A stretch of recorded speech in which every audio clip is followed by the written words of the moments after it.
Quarta-feira da quarta semana do tempo comum, ano C.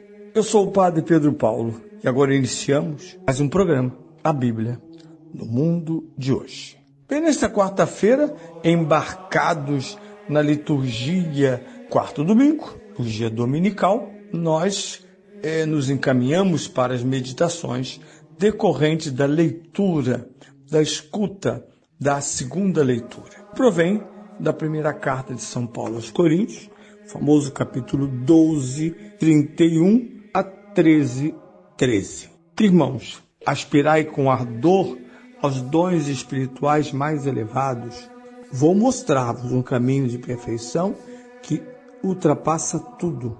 Ainda que eu fale as línguas dos homens e dos anjos, se não tiver caridade, sou como o bronze que ressoa ou como o símbolo que retine.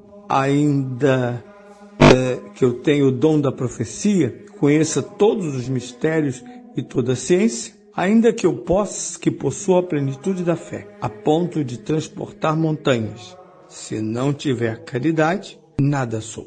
Ainda que distribua todos os meus bens aos famintos e entregue o meu corpo para ser queimado, se não tiver caridade, nada me aproveita. A caridade é paciente, a caridade é benigna. Não é invejosa, nem altiva, nem orgulhosa.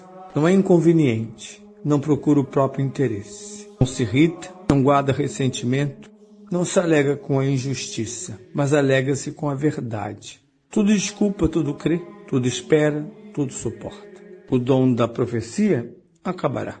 O dom das línguas há de cessar. A ciência desaparecerá.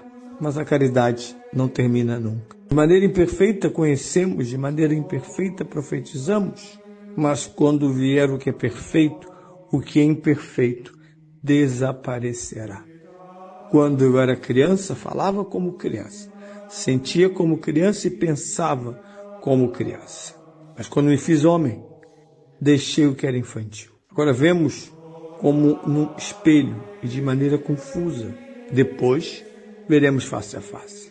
Agora conheço de maneira imperfeita. Depois conhecerei como sou conhecido. Agora permanecem essas três coisas: a fé, a esperança e a caridade. Mas a maior de todas é a caridade.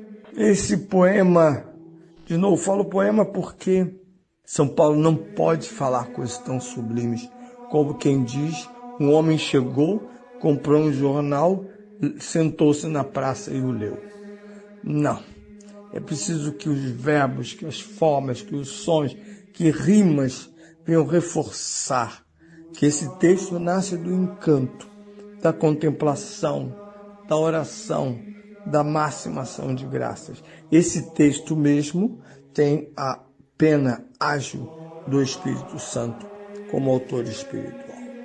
E aqui eu destaco duas coisas. Primeiro, o fio condutor, baseado numa oposição, aquela que São Paulo ouvirá no Evangelho da parte de Jesus, quando, por exemplo, ele proclama as bem-aventuranças: hoje chora, depois rirás. Hoje, amanhã.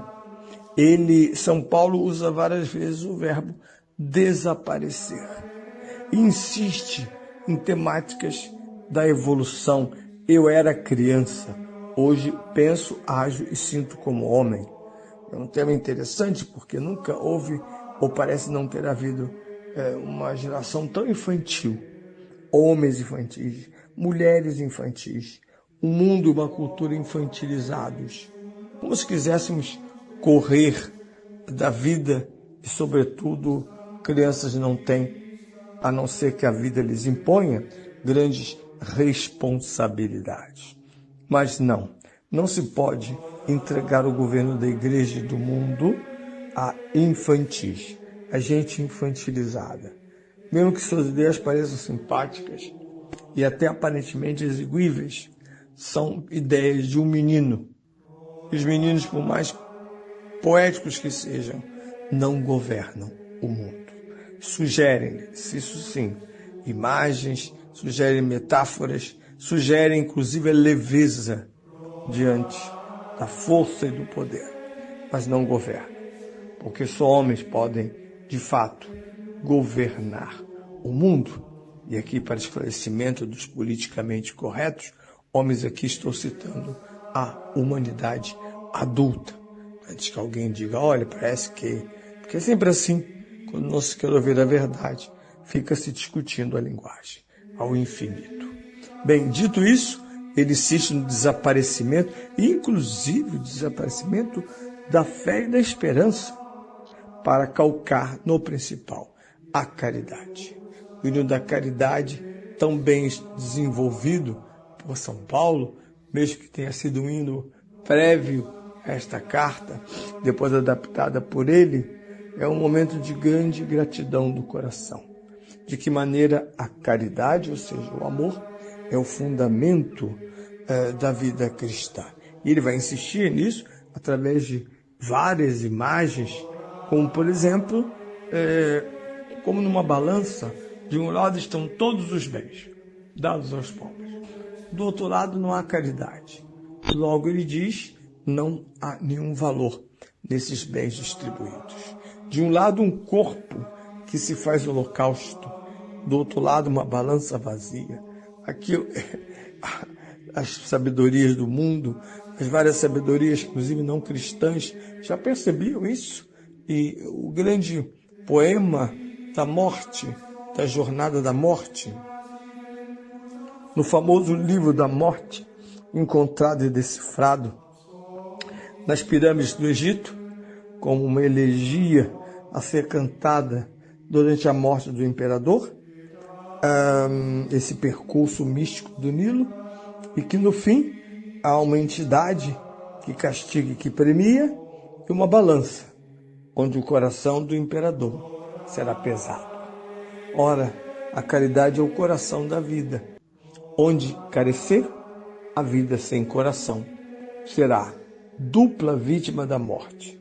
Primeiro, pela sua natureza mortal, segundo, pelas consequências, porque a morte de uma vida sem caridade chama-se esterilidade. Não adianta os homens fazerem estátuas e se darem prêmios.